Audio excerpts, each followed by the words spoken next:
Welcome, everyone. I'm thrilled to have you join me for today's live session on how to future-proof leadership and the 10-minute shift. If you can hear me, please write yes in the chat. We have a group of incredible people today, experienced CEOs, C-level executives, and HR professionals from different industries and countries. I'm Lizzie Claesson, high-performance coach. And for the last 25 years, I've had the privilege to work with leaders at Rituals, Volvo, Lego, among many others. I'm also the author of From Suffering to Surfing and Performance Alchemy. Both hit #1 on Amazon. I work with a team of amazing individuals at Brighter Leaders. You can learn more about our work at brighterleaders.com. I have a gift for you at the end of this session, so stay tuned all the way. Let me begin with a simple question. If everything in your business changed tomorrow, the tech stack, the people, the market itself, what part of your leadership would still hold up? Throughout the years, I've noticed this is an uncomfortable question for many, because so much of leadership has been built on what we know, not how fast we can unlearn. And yet, here's the truth we don't always say out loud. What got you and your team here, your clarity, your gifts, your decisions, might not get you where you need to go next. Today's session is focused on a shift, a 10-minute mental gear change that could help future-proof not just your leadership, but your entire team's culture. Let's start with a real story. A senior operations director I coached recently, let's call him Kevin, had been in his role for nearly a decade. He was steady, respected, known for having the answers. The company Kevin worked for had 2 offices in Sweden and merged with a larger company operating across 4 different countries. New systems, younger employees, and multiple levels of leadership. They were geographically dispersed and often working remotely from different offices, cities, and time zones. This caused slower communication flow, less visibility into team dynamics, greater reliance on digital tools rather than face-to-face interaction, and weaker alignment across leadership levels. For Kevin, this meant his usual leadership style, built mainly on physical presence, informal chats, and direct communication channels, became less effective when leadership became more distributed and virtual. In other words, initially, his ground shifted. He told me, I keep trying to lead the new team the same way I led the old one, but they aren't responding. And he realized it was not them, it was him. So Kevin did something powerful. He stopped talking and started listening. Listening, really listening. He invited the most junior people to share how they worked best, what they needed, what slowed them down. And he listened without defending his own way. A few weeks later, he said, I stopped leading from experience. I started leading from awareness. And guess what? Conversations became more open. People started contributing more actively in meetings. Small shifts, but meaningful ones, began to ripple throughout the team. Kevin gained trust, and many in the new merged team started trusting each other. That's what future-proof leadership looks like. Curiosity, unlearning and relearning, and being present in more than the physical way. Let's pause for a second and reflect together. What's something, think of one thing you're still doing because it once worked and you realize it's not working anymore? Take a breath. Let that one land. If you want, you can share in the comments field or send it to me in a PM. Now let's zoom out, because this is bigger than one leader, it's cultural. Another client of mine, a sales director, was tired of the reactive culture in their leadership team. Everything felt urgent, tactical, always putting out fires. If you recognize this, write yes in the chat. So he made one tiny change. At the beginning of every weekly meeting, each executive shared one insight. Not a win, not a metric, but a learning. At first, the room went quiet. People didn't know what to say. Then one of them shared how a decision they'd made backfired and what they now did differently. This helped break the tension and allowed vulnerability among colleagues. Within weeks, the tone of the meetings changed. Leaders started bringing questions instead of just updates.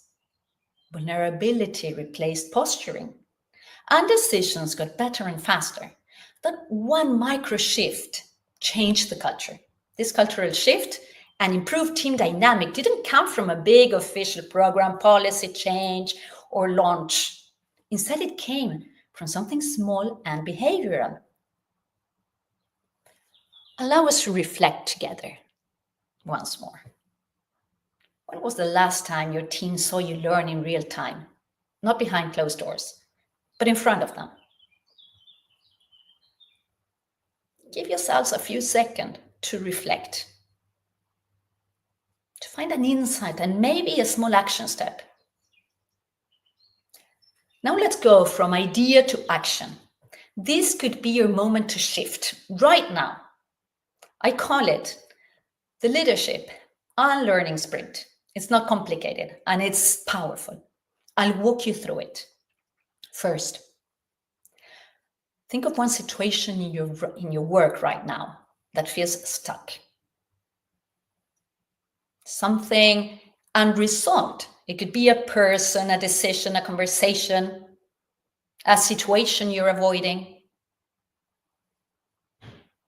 Now ask yourself, what belief am I holding on to here that might no longer serve me?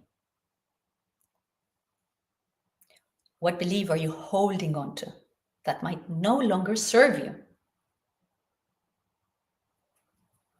It could be, I need to fix this myself. They should already know better. This isn't my problem. Let it surface without judgment, blame, or shame. Now, what would it look like to let that belief go?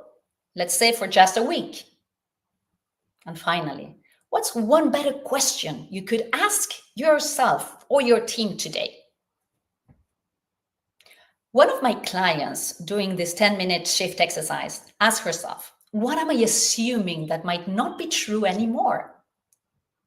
This question alone led to a breakthrough. So this is the 10-minute shift. Think of a situation that's got you stuck. Ask yourself what belief you're holding to that's not serving you. Let go of that belief. Ask yourself better questions and act upon it. So you too may go from leadership built on answers to leadership that creates space for better questions. Let me share one last story. A CEO I worked with had a brilliant business mind. He knew how to scale, but his people felt afraid to speak up. He wasn't mean. He was just fast, always ahead, always right. So people stopped challenging him. He didn't want that. So he asked me, how do I create a team that tells me what I don't want to hear? My answer, model it. He started showing up with one uncomfortable truth a week about himself, a mistake, a moment of misjudgment, not in a performative way, just real, human. And his team followed, not with perfection, but with courage. This is what I want you to hear. Future-proof leadership is not always about evolving the strategy. It's about evolving the identity of who leads it. From the expert to the learner, from the hero to the facilitator, from the one who gets it right to the one who's willing to get it real. So what part of your leadership identity served you well 5 years ago? but now might be keeping you from leading what's next. The best leaders ask better questions. They make it safe for others to do the same. They don't chase certainty. They lead through learning. Future-proof leadership is not a set of skills. It's a mindset, a posture, a pattern of curiosity practiced in public.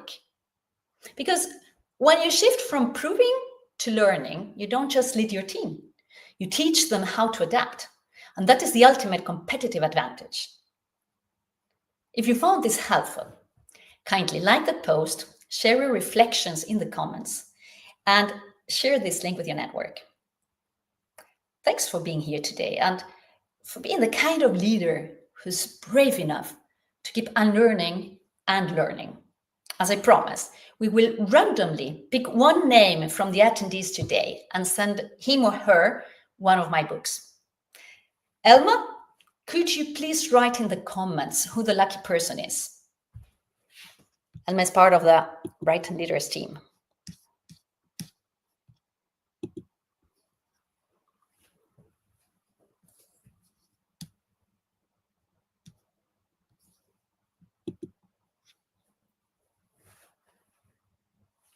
Okay, let's see if it's coming up. I don't see it yet, Elma, but maybe you are into it.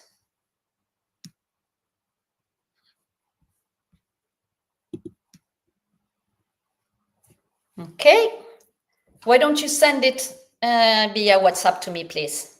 And then we can post it on LinkedIn.